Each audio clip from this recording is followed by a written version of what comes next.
myself again. But it's the only way you're ever gonna learn. You look back and it's all in the past. I'm dwelling on that.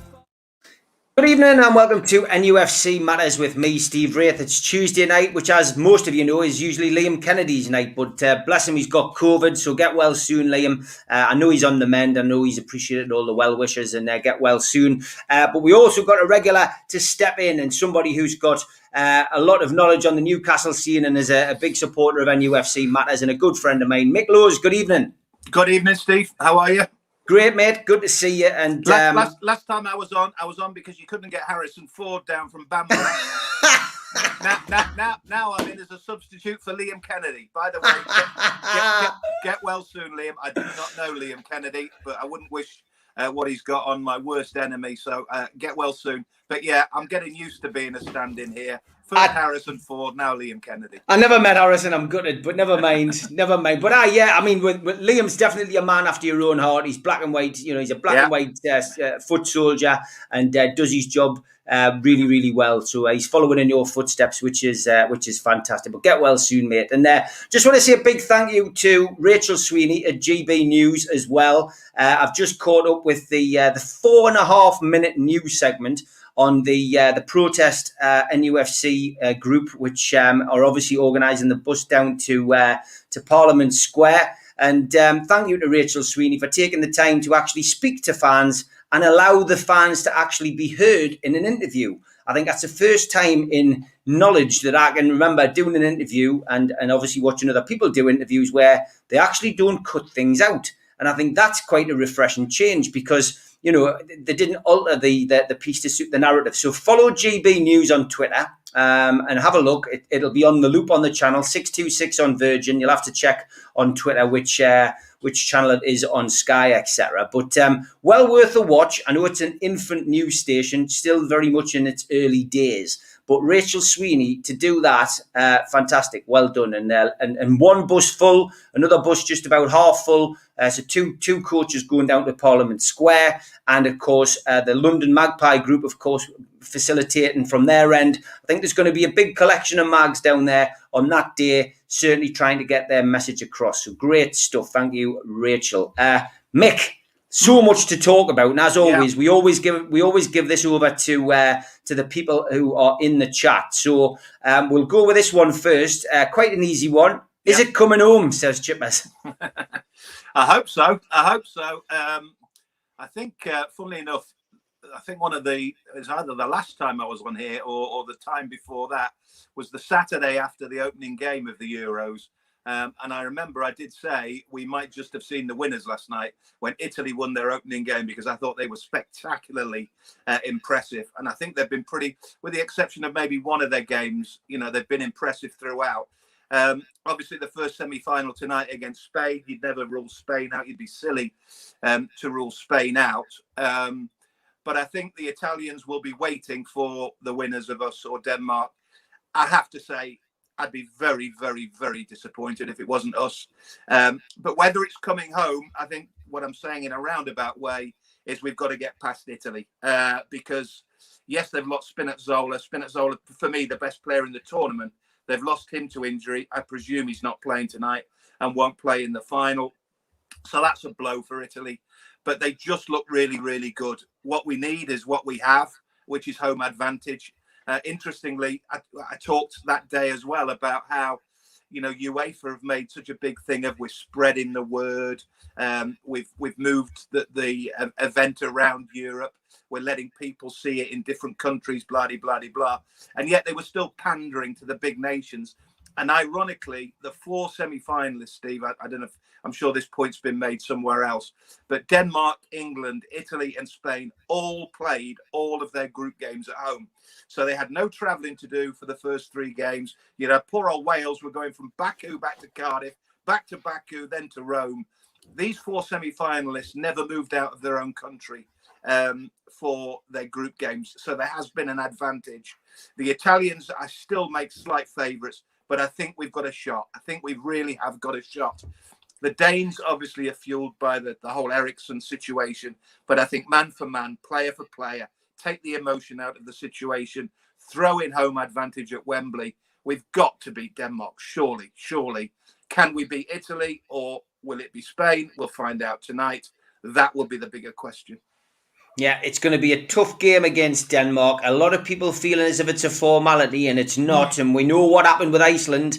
As well. We've had a few games where we think we're gonna roll over a team, and it doesn't work like that. Gareth Southgate, I'm sure, will have got the mindset of the players right.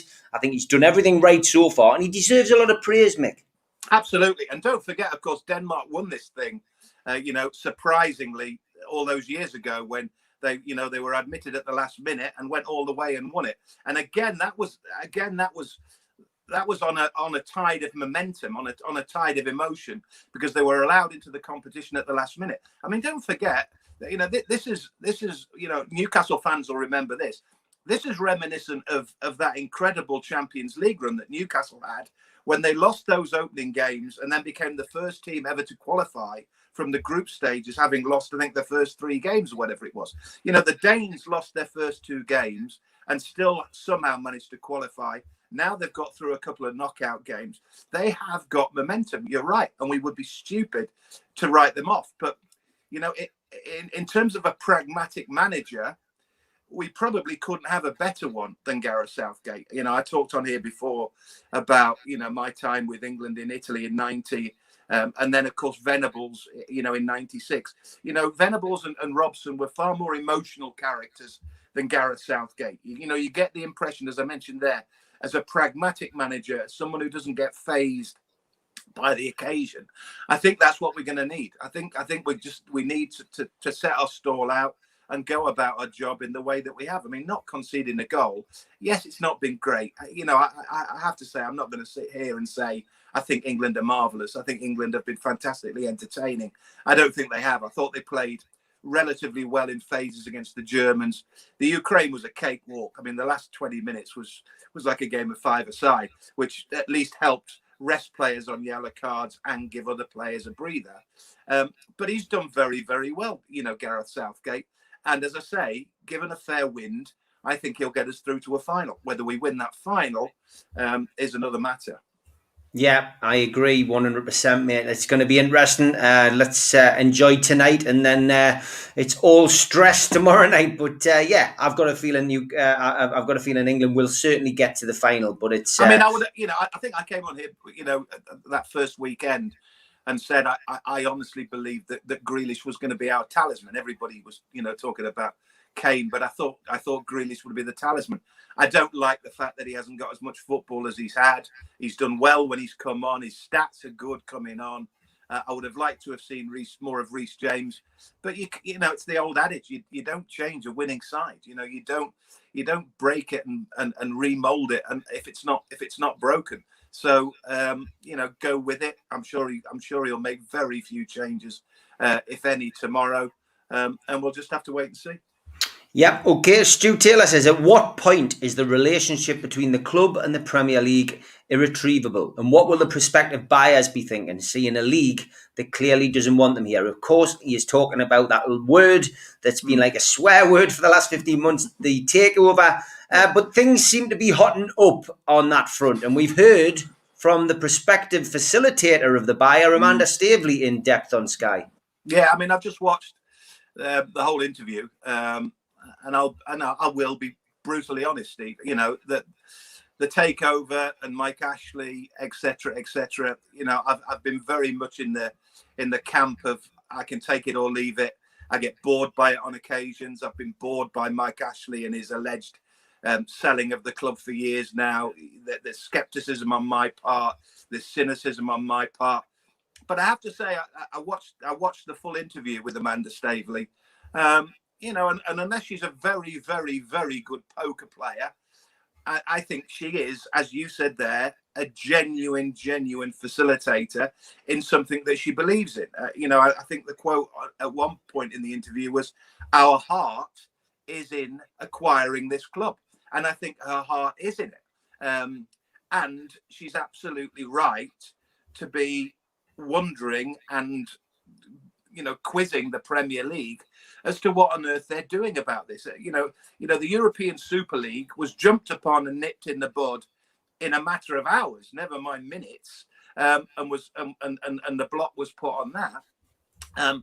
This seems to be has been allowed to run simply because I'm pretty sure the Premier League are not entirely sure whether they've got a leg to stand on. And that's what these court cases are going to try and thrash out, I'd imagine, because is it anti-competitive? Is arbitration needed? And she's put the ball fairly and squarely back in the Premier League's court over and beyond football as well, Steve, which is interesting. Because although I didn't quite believe the narrative of the north of England needs investment post-COVID, post-Brexit, really did broaden the picture, really widen the picture. So it wasn't about buying Newcastle United Football Club. It was about buying Newcastle United Football Club, investing in Newcastle upon Tyne, investing in Tyneside, investing in Tyne and Wear, and now spreading it to investing in Northern England. Because obviously, we still have this massive disparity between the north and the south in terms of a divide. Is that because it's become a political football, though, Mick? I mean, absolutely. And you're on Twitter. You're active on Twitter, and I've made I'm now going to start doing these videos on Twitter every now and then, really to help this protest movement over the next 10 days. But what I pointed out today was people are asking about divides between fans. It's become, this takeover has made a lot of it quite political. And you've got the very far left, right, who are not wanting this particular takeover. They don't want the Saudi takeover. For whatever reasons, yeah. For whatever reason. Well, because they believe that the Saudi regime are, a vile regime, and they don't want them involved with Newcastle United. They believe in sports washing, etc. That's, for me, become, for me and you, as football pundits, fans, we just want to see what's best for that team in black and white that plays in that ground behind us. But Steve, let me say this. I need to say this before you put words in my mouth. Okay, I apologise. No. What I'm going to say is, at the same time, you're right in essentially most of what you say there. But at the same time, I wouldn't turn a blind eye to any Tom, Dick and Harry buying Newcastle United. I don't want what's best for Newcastle United, regardless. I wouldn't want Pol Pot to buy Newcastle United. I wouldn't want Noriega to buy Newcastle United. I wouldn't want that. But what I would want is people to have a look. And what I don't know, and I'd be interested in anybody listening to this who may have fact checked it. I don't know what the level of antipathy or the level of criticism was of a prospective Middle Eastern takeover of Manchester City. Because if you look at Manchester City, this has surely got to be, and the development of Manchester City and the development of Greater Manchester. You go to Manchester City now, the Etihad, the training facilities, the college facilities for kids in the local area. You look at that, and I think that's what Amanda Staveley and her group are pointing to. I think they're saying, look, in terms of investment, this is what we want to do. We want to invest in a football club in the same way that those at Abu Dhabi invested in Manchester City, but that there will be infrastructure. And if they're true to their word, Steve, I don't see how they can have a problem with it because Manchester City have done so much for the city of Manchester in terms of the way that they've regenerated the area. So, as I say, what you have to do first and foremost is take them at their word. Take them as genuine people who want to genuinely invest in the northeast of England, if not the north of England. And if television rights, which I've always said, I presume to be the only stumbling block, if television rights are getting in the way of the Premier League rubber stamping a deal which can only be good for Newcastle United, for the Premier League, and competition within the Premier League, then I don't really understand what the problem is. No, me neither. It's been a big wait for Newcastle fans, but I get the feeling one way or another the next 6 weeks is going to be crucial, and I And, think and, and we will see an end game to this. and I have to say as well, I was interested that the interview with Amanda Staveley was carried out on Sky Sports. Now, Sky Sports are the rights holders for the Premier League in this country. Now, I would have thought that if there was an issue with regard to Amanda Staveley and her people's track record of Middle East Premier League rights and broadcasting of Premier League rights in the Middle East, then I would have thought that the Premier League would be applying pressure on Sky Sports to toe the line, and basically not give airtime to a company and a group of individuals who they perceive to be in, certainly not going along with the remainder of rights holders of Premier League football. Yeah, I agree. It's fascinating. The whole thing is fascinating. I wish our football club wasn't in the middle of it, but as I say, I think there'll be an end game to this within the next 6 weeks, and hopefully we will have some kind of direction, a positive direction to go in. Let's get back to the questions. East Midlands Mags on tour says, "Do you think with the 10th home kit release, it'll be the same time that we hear about season tickets?" To be honest, I've had an email, East Midlands Mag, on season tickets. I had mine about 2 weeks ago. So maybe check your spam on your email or something like that. But I definitely had an email about that. I've just left my money in, as I presume a lot of people did, and it's just mounted up. So I'm in credit with the club. So I'm not sure. The best bet might be to get onto the club and see what the situation is. Tom Dixon says, "Great to see the Newcastle players back in training today." Yes, they were. Was good to see that happen. Dave Harrison is a little bit annoyed at Simon Jordan again on Talk Sport.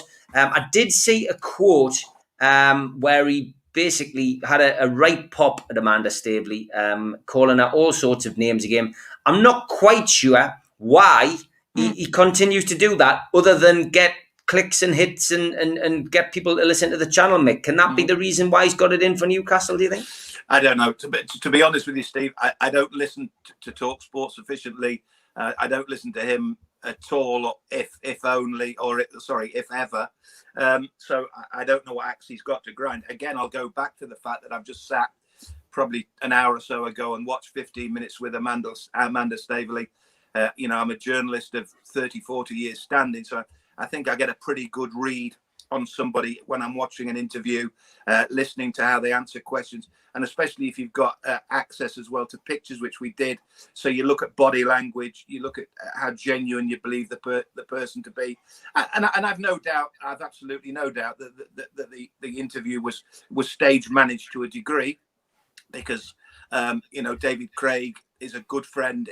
If anybody in all my time on Tyneside had any access to Mike Ashley, it was David Craig. Likewise, again, the only interviews Mike Ashley ever did were with Sky News. So you can pretty much bet your bottom dollar that Mike Ashley will have been pushing the interview from one end of the spectrum, and probably Amanda Staveley and her people were pushing it the other.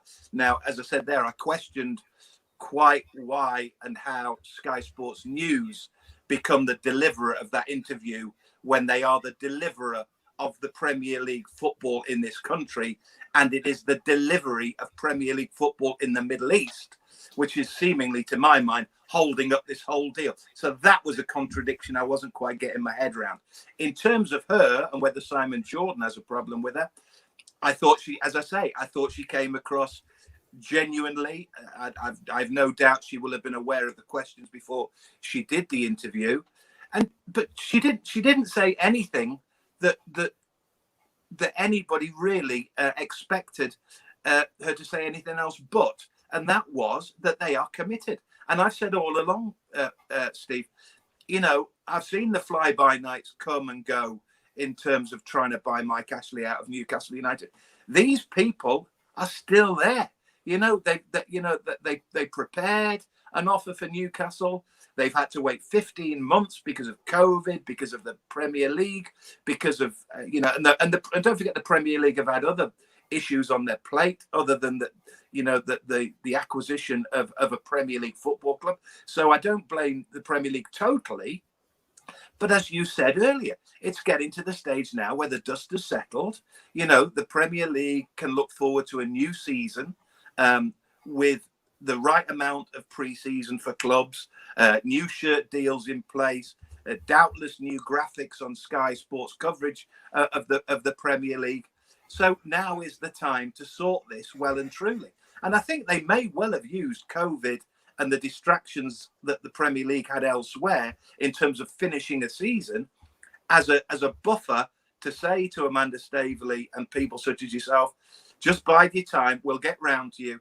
Now is the time to sort it. Now is the time to get round to Amanda Staveley, who, as I say, is still there. I think her exact quote was, "I'm a northern girl, and I'm I stick to my guns, and I still want to buy the football club."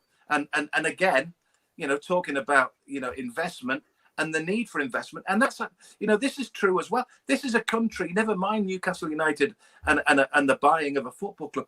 This is a country at this minute in time, Steve, which is desperate for investment. We've taken a huge hit. We've taken a huge hit mentally. We've taken a huge hit psychologically because of COVID.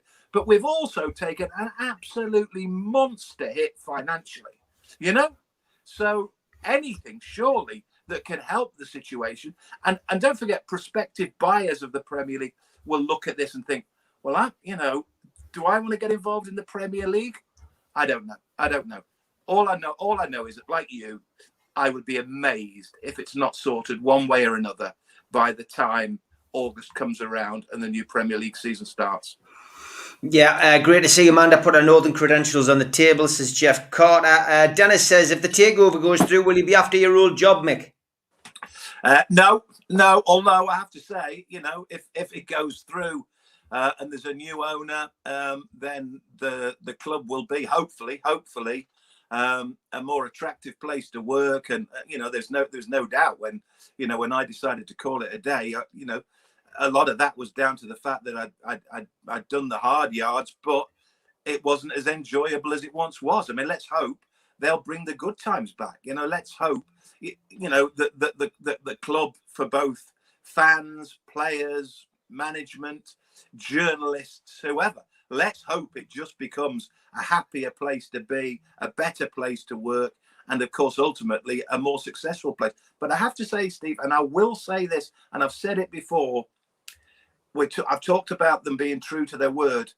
We don't really know, it's the devil you know, devil you don't argument to a degree. We don't know 100% what they have in mind for the football club, but let's just find out as and when whether as I say, that they have Newcastle United's interests at heart. Yeah, Neil McMillan, thank you for that. He says Simon Jordan called Amanda a sanctimonious ratbag. How does he get away with that, talking on the Jim White show on TalkSport? Because he can. And unfortunately, that is what, these kind of channels provide these days. It's like Jeremy Kyle on the radio, I'm afraid, sometimes that channel. Sometimes there's some great people on it. Yeah. Sometimes it just really, really upsets you. Don't judge everybody on that channel with Simon Jordan's brush. That's what I would say. Rafa Benitez is something I want to discuss, Mick, because obviously I got to know Rafa very well in his 3 years at the club.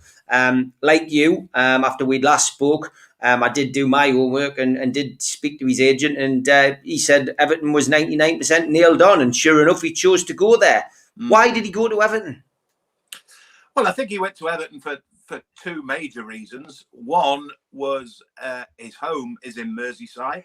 His home is on Merseyside.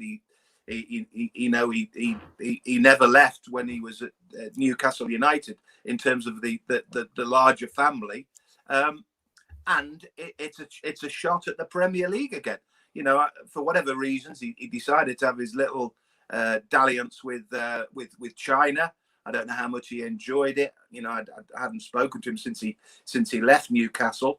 But he's back in the Premier League, and he's back in the Premier League with a football club who could still do things. I mean, funnily enough, I always, and particularly in recent years, always had a sort of a feeling that Everton and Newcastle were very similar in many, many ways. You know, they were a similar size club, a club built on good history, good support. You know, they're at about the same level. You know, once upon a time, you know, they were contenders. Once upon a time, you know, they won trophies.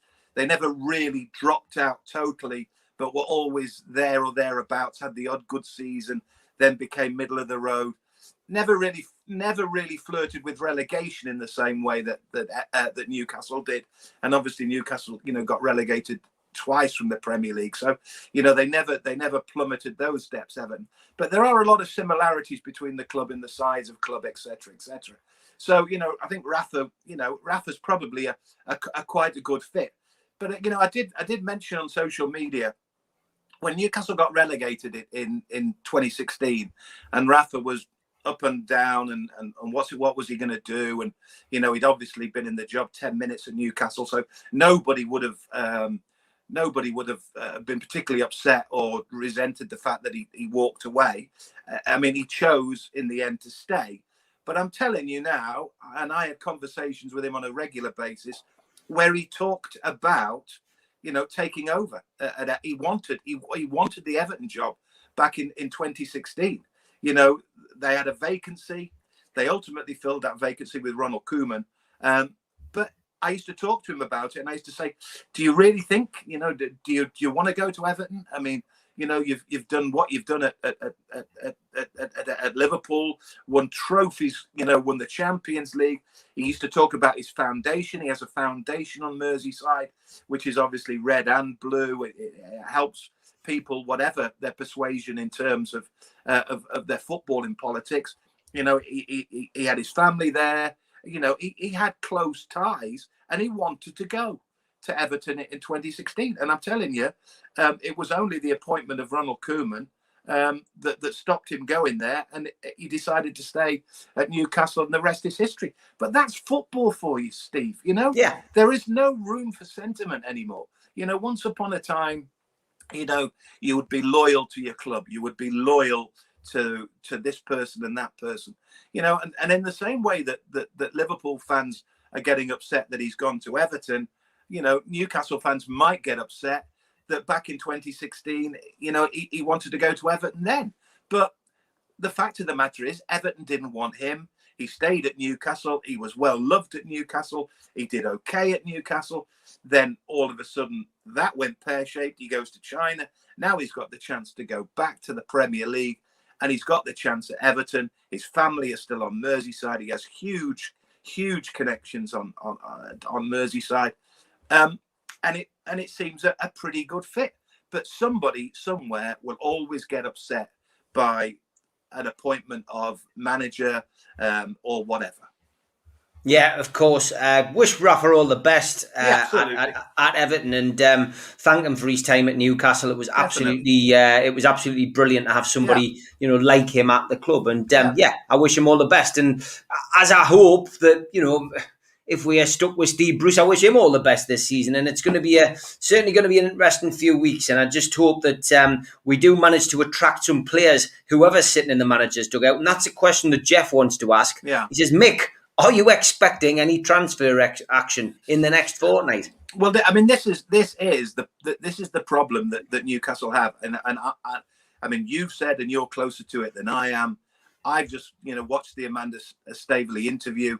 I've looked at how, you know, the restrictions are being lifted slowly but surely. We're getting back to some level of normality, and football likewise is getting back to some level of normality. You know, whether we get full stadium, half full stadium, 3/4 full stadium, whatever it might be, we will be on August the 14th when the Premier League kicks off an awful lot closer to what was once normality.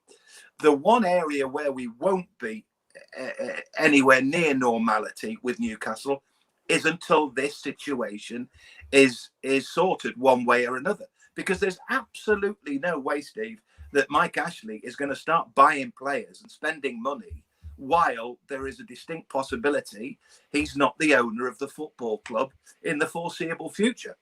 That's just a fact of life, isn't it? You know, you're not going to go out and spend vast amounts of money if in 6 weeks' time you're not going to be at the football club. Why would you? So that is a problem for Newcastle. That is a serious problem in terms of the manager.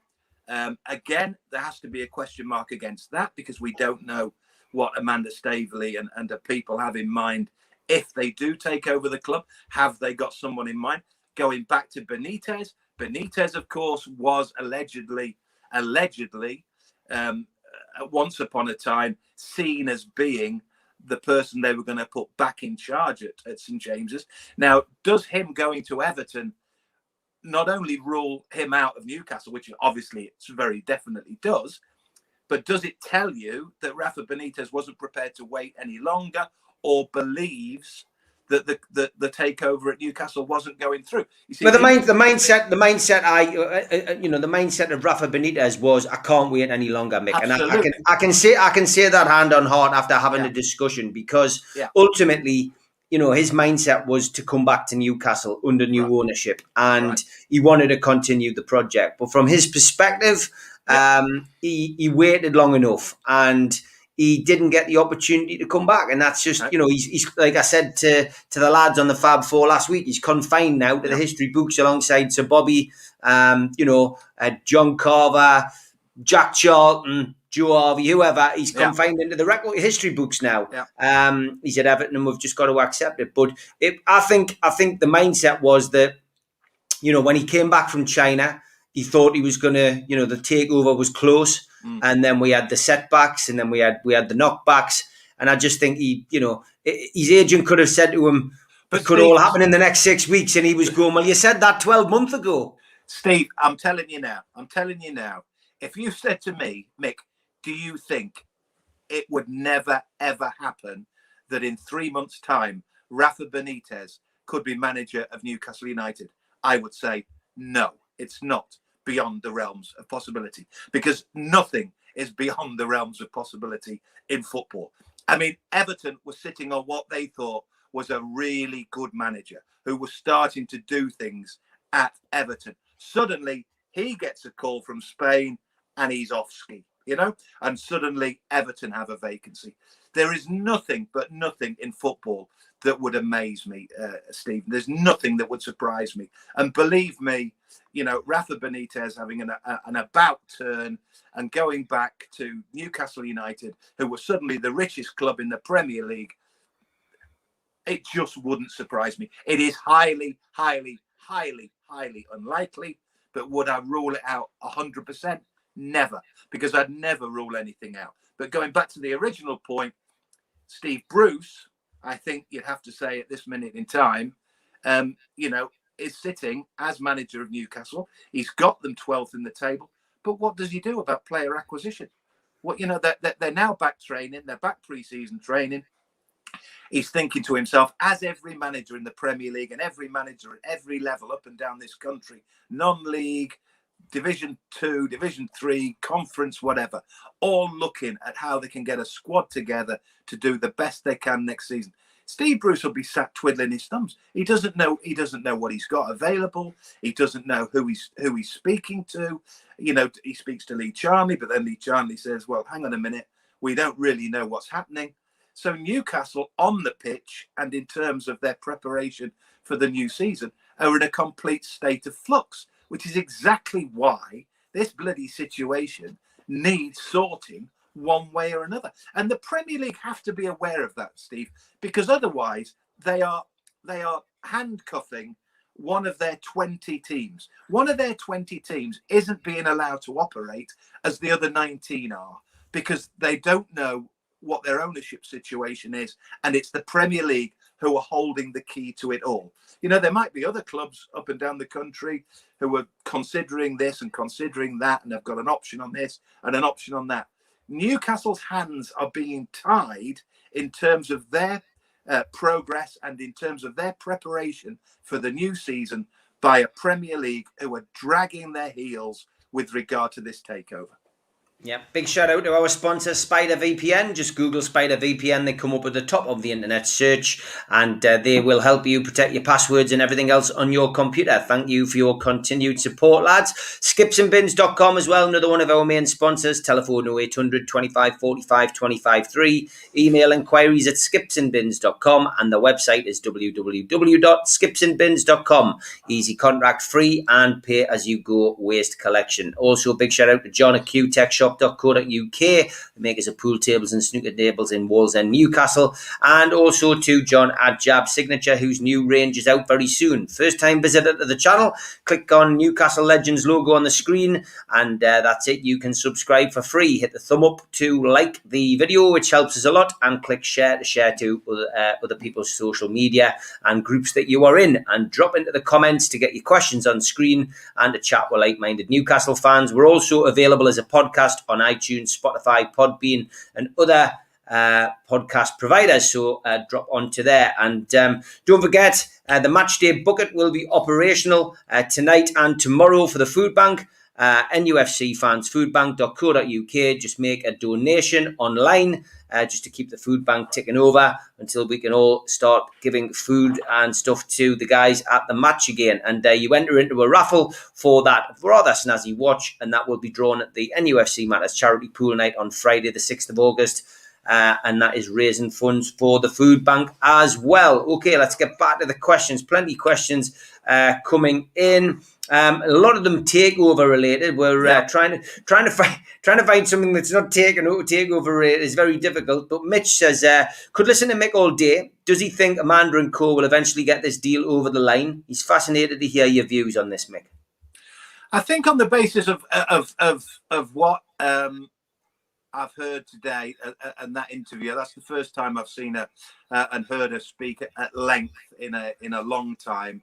And also the fact that they've been in touch with Tracy Crouch, the sports minister. They're trying to get in touch with Oliver Dowd, and they're clearly trying to mobilise government, which I think is clever. I think it's going back to the point I made before, Steve.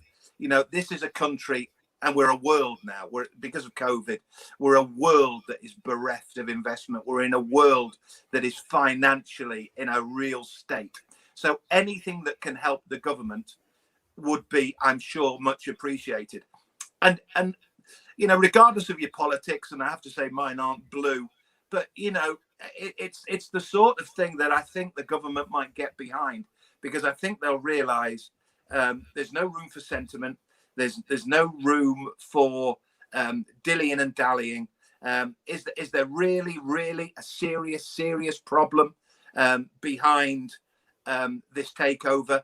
You know, if we were talking about, you know, severe human rights issues, or if we were talking about, you know, problems of a more serious, I say, and I don't say serious lightly, but what I'm saying is, I'm convinced that it was blocked first time around because of the TV rights issues and the problems with TV rights and how they're handled in the Middle East, and who is basically disregarding the TV rights and who is basically sticking two fingers up at the Premier League.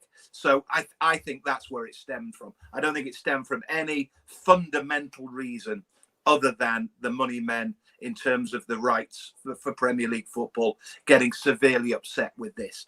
Now, as I say, I think we've moved on because of COVID. I think we've moved on because the Premier League needs investors and needs investors badly.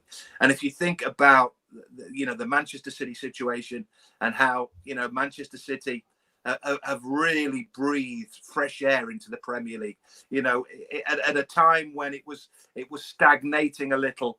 You know, the Manchester City scenario breathed fresh life into the Premier League. And this can do exactly the same, because it reignites another area of the country. It reignites a football club, a huge football club, which, don't forget, Newcastle United, at the start of the Premier League, obviously we missed out on the first season.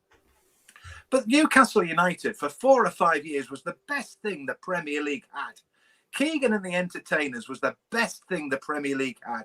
People were falling over themselves to buy dishes because of the likes of the great Entertainers, because they had Manchester United, 5-0, because they had 4-3s at Anfield, because they had these great games. And Newcastle United were a huge part of that. And they're also a huge captive audience for the Premier League and their investors. So, I think that the Premier League are well aware of what a buoyant, effervescent, operating Newcastle United can bring to the Premier League.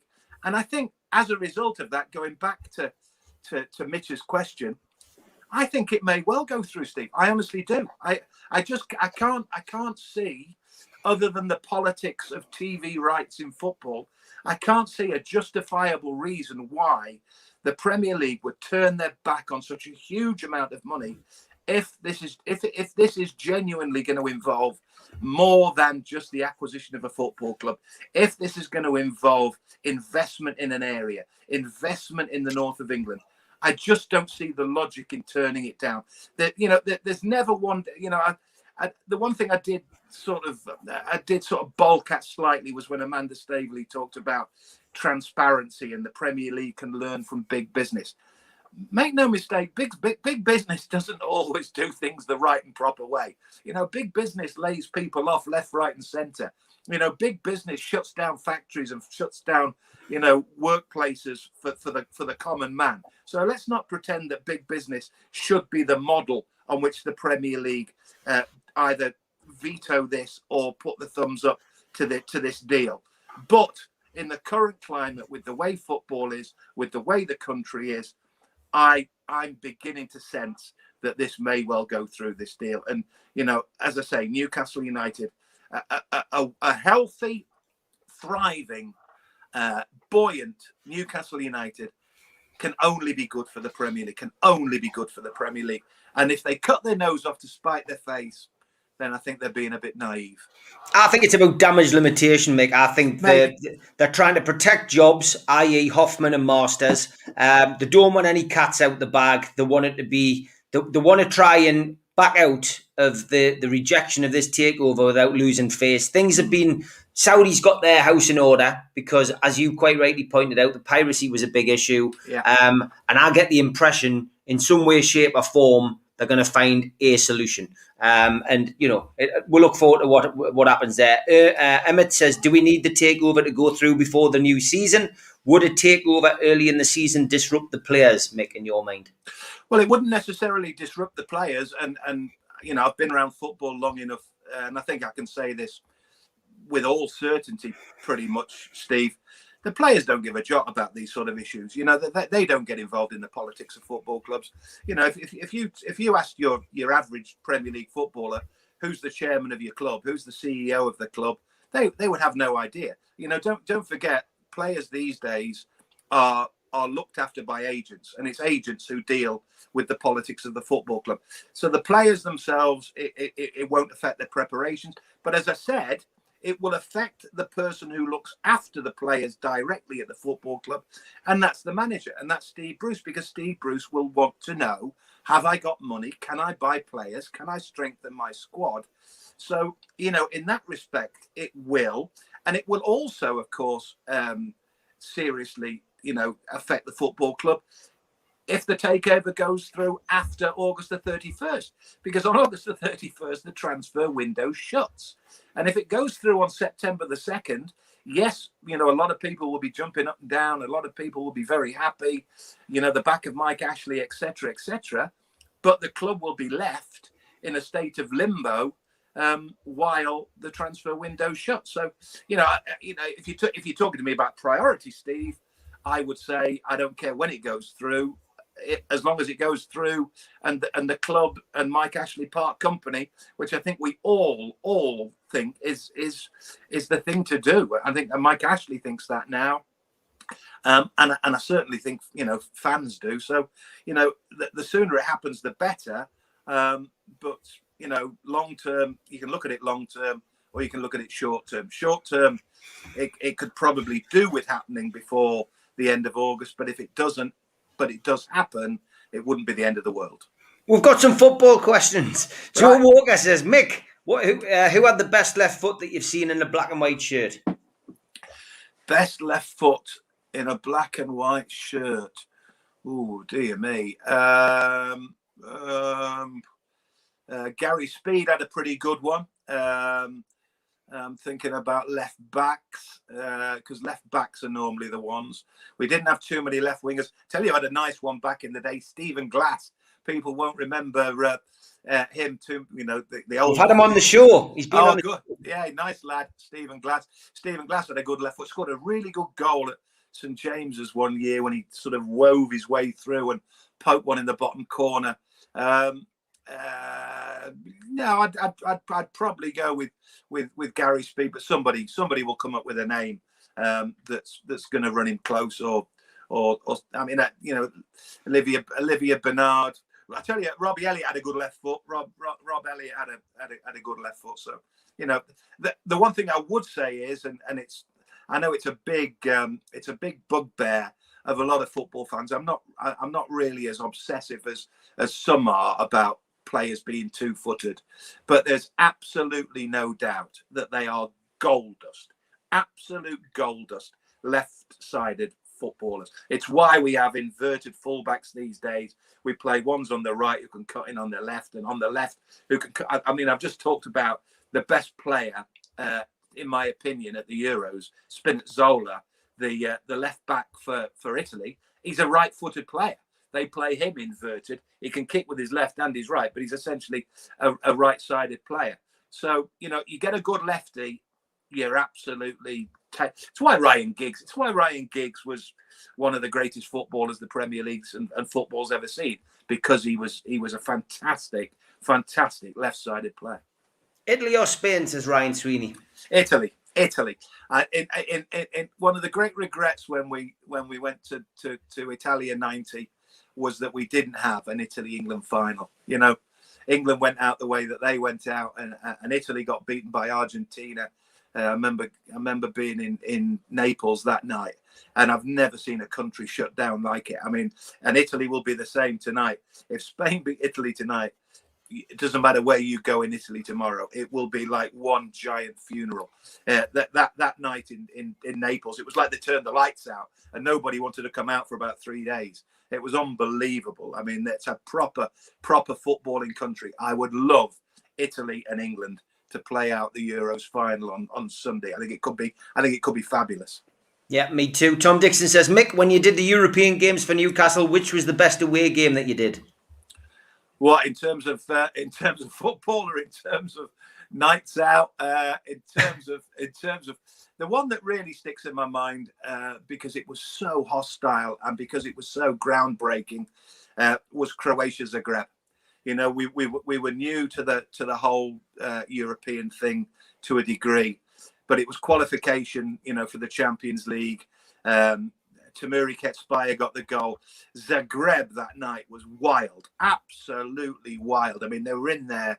I mean, I used to get, as I think I said on here a while back, I used to get to domestic games 3 hours before the kickoff. I think that afternoon we were in the ground about 5 hours before, and one of the reasons was the thing was full 4 hours before kickoff. You know, the flares were going; they were absolutely at it. The Serbians, and it was the Croatians. It was absolutely bouncing, and to get the winner so late on in the game, the way we got it to qualify for the Champions League. Kenny Dalglish was in charge, of course.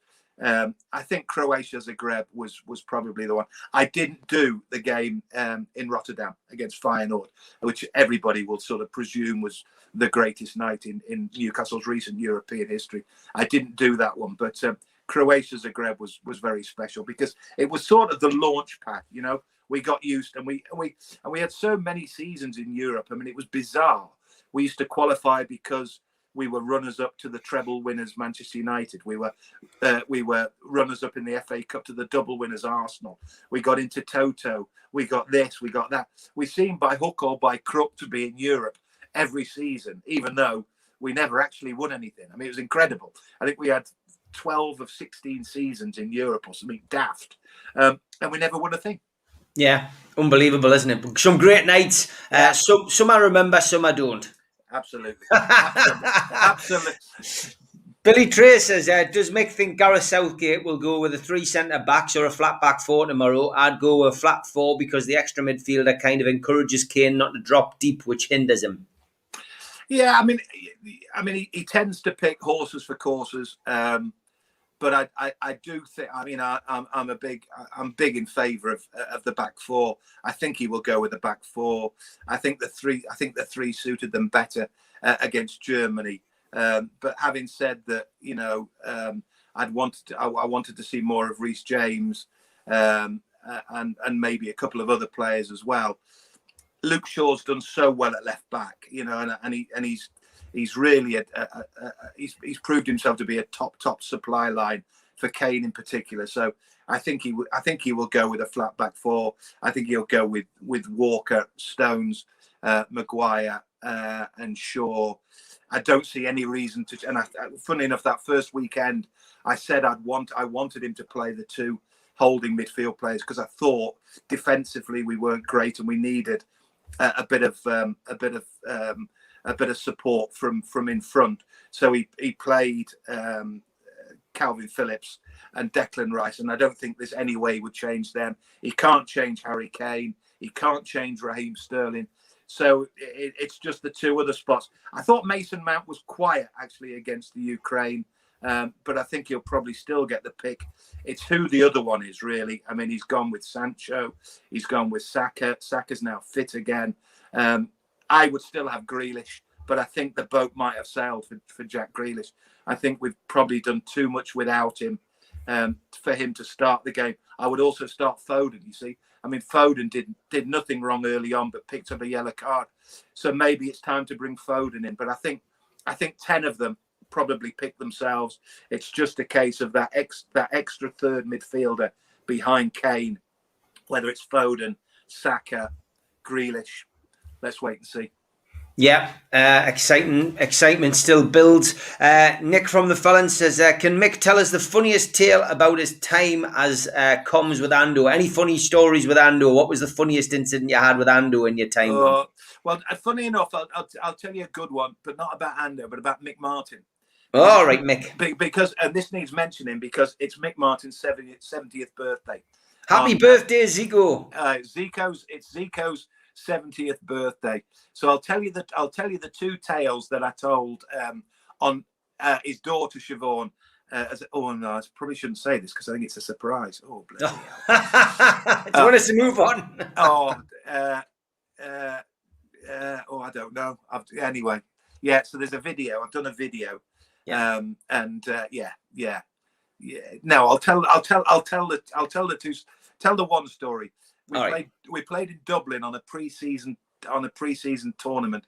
There was a 4-team tournament at Lansdowne Road before they built the new stadium, the Aviva in Dublin, and we were staying in Dublin for 2 or 3 days.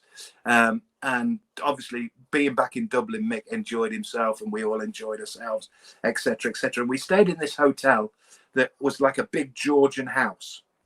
So it had a basement, a ground floor, and then floors above, and all the old rooms were changed into bedrooms. But it was at a time when people were trying to save money. So remember those switches that you switched, and then slowly but surely they released themselves and the lights went off. So that it was full of those light switches, money-saving light switches. But also all the doors to the rooms were spring-loaded, so you couldn't leave your door open. So no sooner had you got in, then this thing snapped shut behind you, and it was in order again to save money. So anyway, the first night we were there, or the second night we were there, Mick gets up in the middle of the night to have a pee and mistakenly goes to the room door instead of the toilet door, starts, walks out thinking he's walking into the toilet. The door's shut behind him. All the lights are off, but he knows he's in the basement. He's half asleep. So he crawls up this flight of stairs, holding to the banister. This is a 45, 50-year-old man. And he crawls and eventually gets to a door, and he opens this door and walks through it. There's me, the rest of the press crew, Ian Horrocks, the photographer, all sitting up at 3:30 in the morning, drinking still, and walking through the door as naked as the day he was born, is Zico Martin. The concierge does the fastest 50-yard sprint I've ever seen across this reception in this hotel in Dublin, whisks him back down the stairs, and away he goes. That's one. That was the Zico story. Brilliant, great stuff. Happy birthday to Mick. Happy birthday, Mick Martin. Yeah, and a great bloke all around. Craig says, who was the best goalkeeper that you saw at Newcastle? I would have to say Shea. Yeah, during my working time there. I mean, obviously, when I first got there, Mike Hooper was there, Pav was there, obviously. Steve Harper was there all the way through. Steve Harper was there for 45 years. But no, Shea was the best. Shea was a very, very, very good goalkeeper. And as I've said before, if Steve Harper had decided to go elsewhere, I'm pretty sure Steve Harper would have played a lot of Premier League football games. But he chose to stay and compete. And for a small time, they sort of ping-ponged it a bit. Shea obviously got that bad injury at West Ham that time. But no, I mean, he is a top keeper, regardless of whether you ask me about Newcastle's best goalkeeper. If you ask me who were the best goalkeepers I've seen in the Premier League, Shea would probably make it into the top 5. Yeah, I would agree as well. Mick, do you think this talk of Man City buying Kane and Grealish is realistic? It would cost more than 200 million, says Life Goals. And you don't think they've got 200 million? This is why, going back to the Newcastle takeover talk, if that level of wealth is coming Newcastle's way, then the sooner it happens, the better. And that's what you're sort of looking at, Yes, probably not initially, and don't forget, football clubs, they build in stages. Manchester City, weren't spending silly money initially. What they were doing was developing the infrastructure, developing their relationship with everybody in Manchester. Getting everybody convinced that they were the real McCoy, because you need to convince players as well. You can't just go out, and if there are new owners at Newcastle, they'll find this. They will find that money can't buy you everything. Not in sport. It will buy you the mercenaries. It'll buy you those that you don't necessarily want. But if you want the proper players, you've got to get to a level. Harry Kane's not going to go to China for 200 million. Harry Kane wants to leave Tottenham Hotspur because he wants the top players want to further themselves. The top players want to win things. The top players want medals. They don't necessarily want money. They've got enough money by the time they get to 22, 23, 24. So 100 million for Grealish. I never batted an eyelid, Steve. I never batted an eyelid, because that kid could give Manchester City 7 or 8 good years. Harry Kane, not his longevity isn't quite as long as that, but he does the one thing everybody wants. He puts the ball into the back of the net, and believe me, money will be no object. If Manchester City want Harry Kane, they will get Harry Kane, but they will have competition from Barcelona, from Real Madrid, from Juventus, from all the top teams. So no, it doesn't surprise me at all. And as I said before, Steve, nothing surprises me in football these days. Even Rafa Benitez coming back wouldn't surprise me. No, I agree, 100%. Okay, we're coming into the last few minutes, so let's look ahead. Let's look ahead to the England game, and home advantage is one thing you mentioned, Mick. I think that's a huge advantage for England to be playing in front of 60,000 supporters. To have a fully fit squad, 26 players, all available for selection, to have to be one of the first teams, if not the first team, I think, to go through the first 5 games in tournament football without conceding a goal. And Harry Kane, who we all thought was, had too much on his mind, now starting to hit form. It looks very, very positive. But I mentioned earlier, Denmark, the no-whipping boys. No. The thoughts of Christian Eriksen will be very much in the team's mind. That will be something that there will be. I still think that's been a major thing in the players' mind, wanting to get to the final for him. How do you see it going?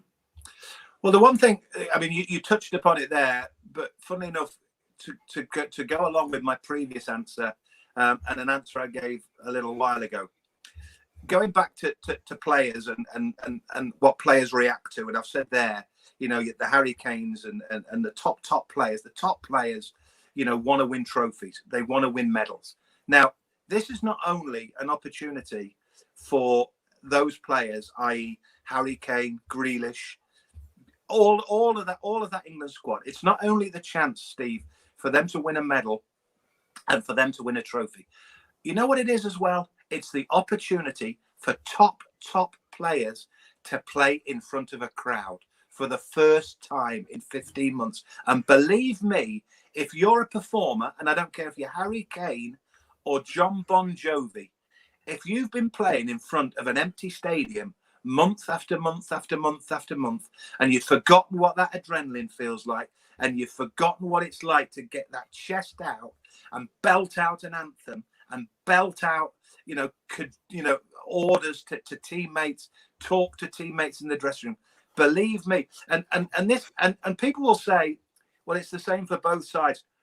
But I'll remind people, Steve, that Denmark played their group games in Copenhagen, and the crowds in Copenhagen were very big. You know, I can't remember, I don't know the exact numbers, but not only did Denmark have a huge support in their 3 group games when they were playing in Copenhagen, if you remember, the same travelling fans that were prevented from going to the Wales game in Amsterdam, that the Dutch released the Danes to make the journey. So going back to the plight of the Welsh, who couldn't play any of their games wherever they wanted, you know, the Danes have been travelling, and the Danes have been used to playing in front of a crowd. Now, that in itself might be a bit of a booster for them. But believe me, when these England boys walk out tomorrow night at Wembley Stadium in front of 60,000 and they hear the noise that they haven't heard for 15 months, and these superstars have been neglected, they will be absolutely chomping at the bit. I'm just even as an armchair viewer, I will crank it up and just enjoy every minute of that roar when England walk out at Wembley tomorrow night. It'll be the difference, and it might be the difference on Sunday. The difference on Sunday, Steve, is it'll be either Italy or Spain, and that will not faze them, and they will bounce off it as well. Give us a quick score prediction, Mick. I think tomorrow night they will beat Denmark by. I'm gonna be cautious. I'm gonna go 2-1. 2-1. But don't ask me if I think they'll beat Italy tonight. I think Italy will beat Spain again, probably similar sort of scoreline, 2-1.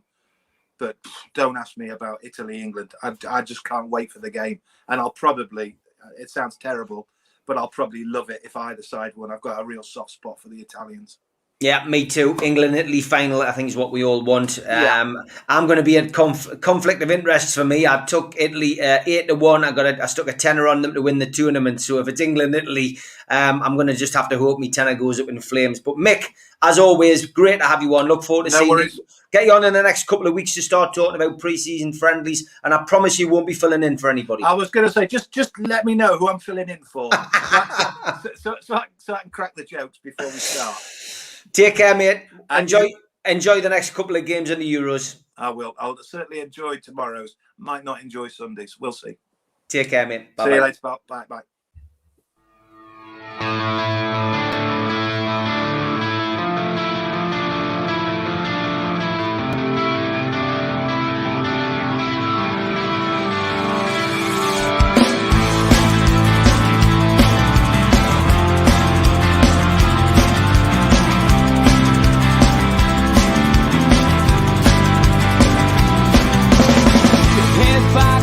Critics attack. It feels like I've been talking to myself again, but it's the only